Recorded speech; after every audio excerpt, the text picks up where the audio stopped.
welcome. It is such an honor and a privilege to be here with you today as part of the Awesome Marriage Seminar. I want to visit with you a little bit about why marriage isn't the only answer. And so if you're taking notes, I want you to write down this thought. And the thought is, by nature, we always want what we don't have. Think about it. We always want what we don't have. For some of you, that may be a job. You're in a job right now and it just feels like a dead end. You're not making enough money. And surely, if you could get that new job or you made more money, then that would make life just wonderful. For others, maybe you're a single mom and you got a bunch of kids and you're running around town taking them everywhere and you got a little compact car, right? And so you're cramming your little compact car full of things, the kids, car seats, sports, soccer balls, whatever it is, and all you really want is a minivan. If you could get a minivan, then you'd be able to fit all your kids and all your stuff in there. You'd even get one with the little drop-down screen with a DVD player, and that way they could stay entertained. And oh, just a minivan. If I had a minivan, that would be so awesome. I bet you thought you'd never say that. Or maybe it's where you live. Maybe it's your neighborhood. Maybe it's an apartment, and you got a little 600 square foot apartment. And you know what? If you could just have a house. If I could just have a house and a backyard, I could get those pets I always wanted. I wouldn't be so lonely. Oh, if I just had a house. And this applies to relationships as well, right? I mean, all of us, we're here because we want an awesome marriage. All of us are here because we're looking for that perfect someone. We want someone to do life with so that we're not alone. And here's the thing, there's nothing wrong with that.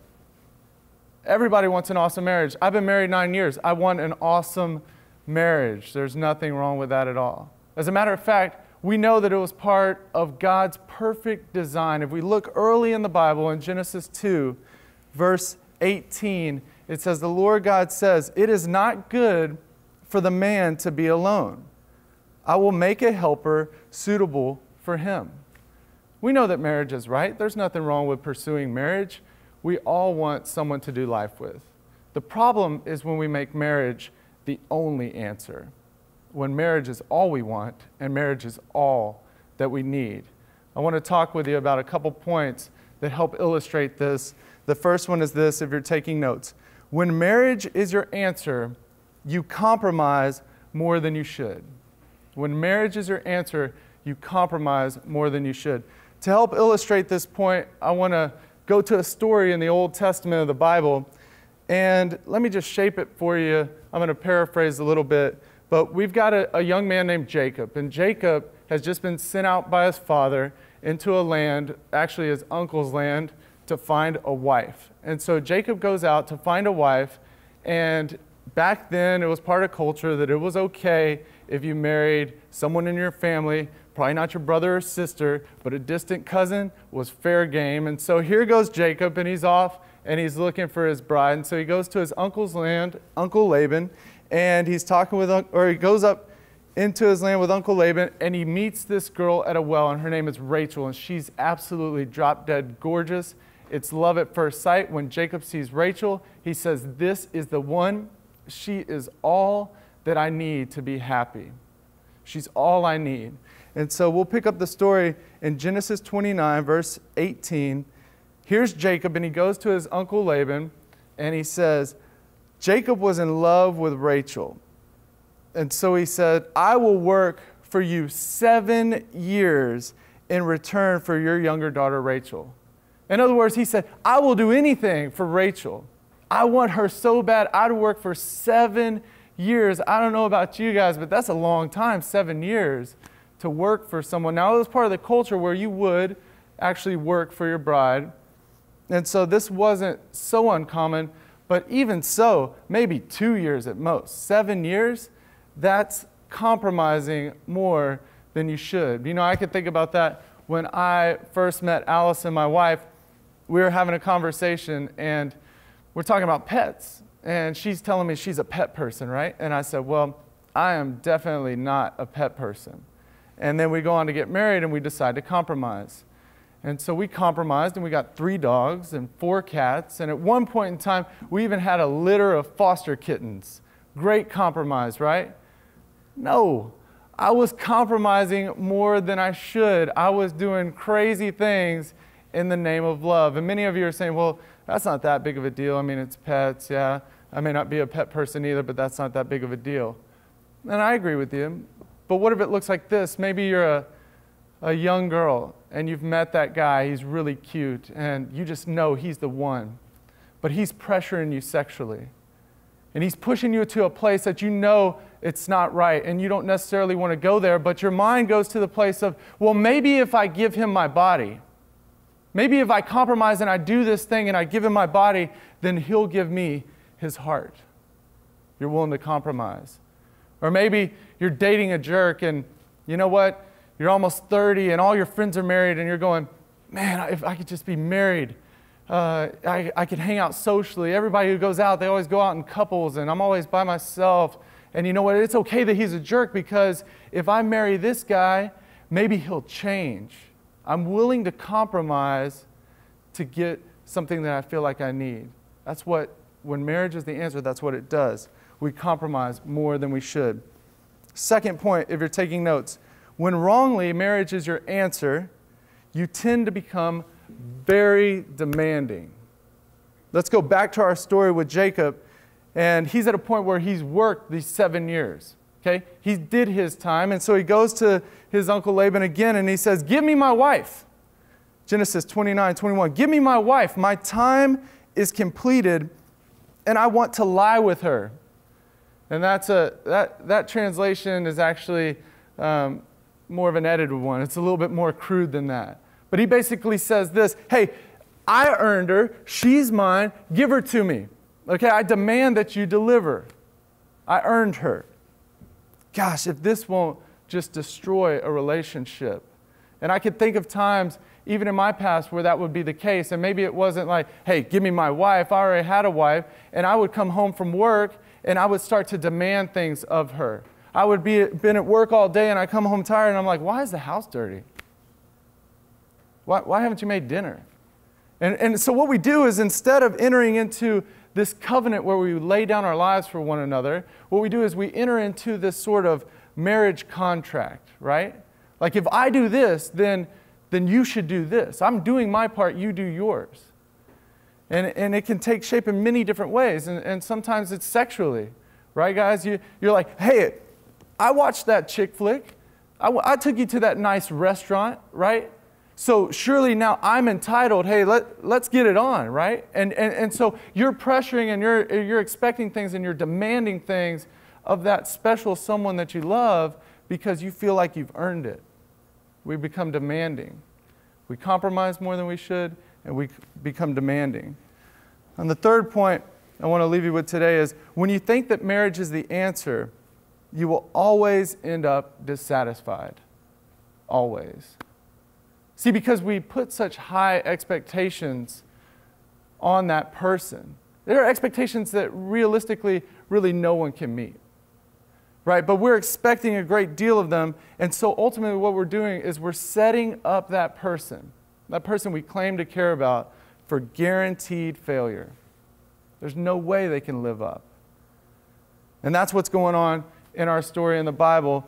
And again, I'll catch you up, kind of paraphrasing here. But basically, Jacob goes to Laban and says, hey, my time has come. I put in the 7 years. I'm ready for Rachel that you promised me in exchange for what I did. Well, Laban actually had an older daughter, Rachel's sister, and her name is Leah. And the Bible describes her as having weak eyes, which a lot of Hebrew scholars believe that meant she wasn't very attractive. And so here's Uncle Laban, and he's got a problem on his hands. He's got an older daughter who's not married, who's not being pursued, who doesn't have anyone who's working 7 years for her. And culturally, really, she needs to be married before he can give away his younger daughter, Rachel. And so when you have this wedding ceremony, which Laban agreed to, he tells Jacob, okay, we'll do this deal. I promised you this. And so they have this wedding ceremony. It's much like weddings today. People are having a good time. They're partying, probably a lot of adult beverages. Okay, Jacob's probably had a few. And so what Laban does is he takes advantage of the situation and he approaches Leah and he says, Leah, here, your time has come. I've got this opportunity for you. Go into the wedding tent and seal the deal with Jacob he'll never know. And so let's pick up in verse 23. It says, but when evening came, Laban took his daughter Leah and gave her to Jacob. And Jacob lay with her. And then verse 25, when morning came, there was Leah.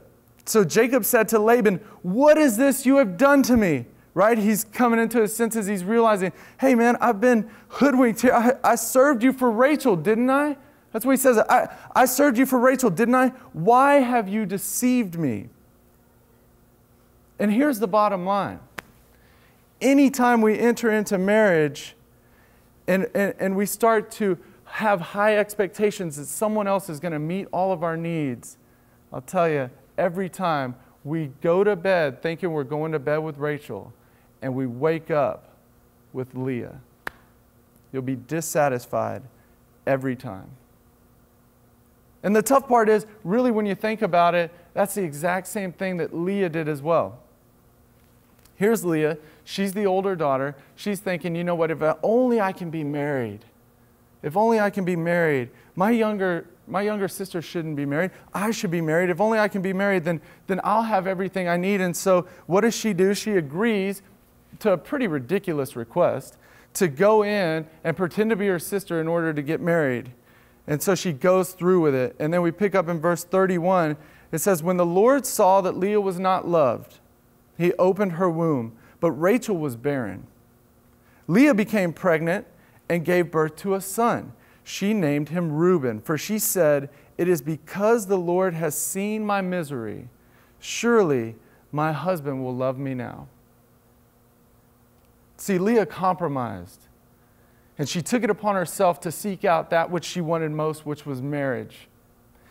And she realized that that wasn't enough. She was going to have to do something more, and she's still yearning for that love and affection from her husband. And so she's like, surely now that I've had a child, surely he will love me now. But ultimately, she's dissatisfied. See, when we make marriage the only answer, we're going to compromise more than we should. We're going to become demanding, and we're going to end up dissatisfied. And so many of you might be sitting there going, okay, well, what do I do? At the beginning of this, you told me that, hey, marriage is a good thing, right? It's part of God's ultimate plan, His perfect design. What do I do? Is it wrong for me to pursue marriage? And what I tell you is, no, it's absolutely not wrong for you to pursue marriage. It's just wrong for you to pursue marriage above everything else. See, we have to get our priorities in order. And without making God the priority, which you've heard a lot about in this seminar, without making God the one, it's almost impossible to find the two. And so I want to encourage you today that there are things you can do to help go down that path of finding the two. And it starts by making God the one. See, you have to decrease so that Christ can increase in your life. When you have Christ first, then it's easier to find that person that you're supposed to be with. It's easier to find that number two, that perfect someone. And this isn't just something I'm teaching on, it's something that just plays so true in my own marriage. You know, I've been married for 9 years and it hasn't always been perfect. There was a lot of baggage that my wife and I brought into the marriage. Because see, I want to give you this point too, this last point. What I do before my marriage will ultimately impact my marriage. So you can't go through life right now, whether you're dating or you're single, and you're partying and you're doing things and you're thinking, oh, well, this will all change when I get married. The truth is, no, it's not going to change when you get married. The things you do now will impact your marriage down the road. And so my wife and I entered into a marriage and we had baggage. And a lot of these things, compromising, being demanding, being dissatisfied, they all came up and they were in play now. And so we struggled with these. And I'll tell you this, one thing I admire and just appreciate from my wife Allison so much is she had a choice to make several years ago. Am I going to do what I can to pursue an awesome marriage? And she said yes. And what she did was she didn't try to change me, and she didn't tell me all the things that I was doing wrong, and she didn't tell me all the things that I should be, and she didn't raise the expectations for me. No, instead what she did is she started to work on herself. See, we just talked about this. She told me, at that point in my life, Ryan, I realized that I was the one being selfish. I saw you as being selfish, but I was the one being selfish. Because we generally judge others by their actions and we judge ourselves by our intentions. And so she saw me as being selfish. And what she did is she realized that God was asking her to start to put other people first in her life. And so for a full year, 365 days, my wife, Allison, vowed to put others first. Every day, she would find one opportunity or the other to put someone else first in her life. And here's what it did. It started to change her. She grew closer to God.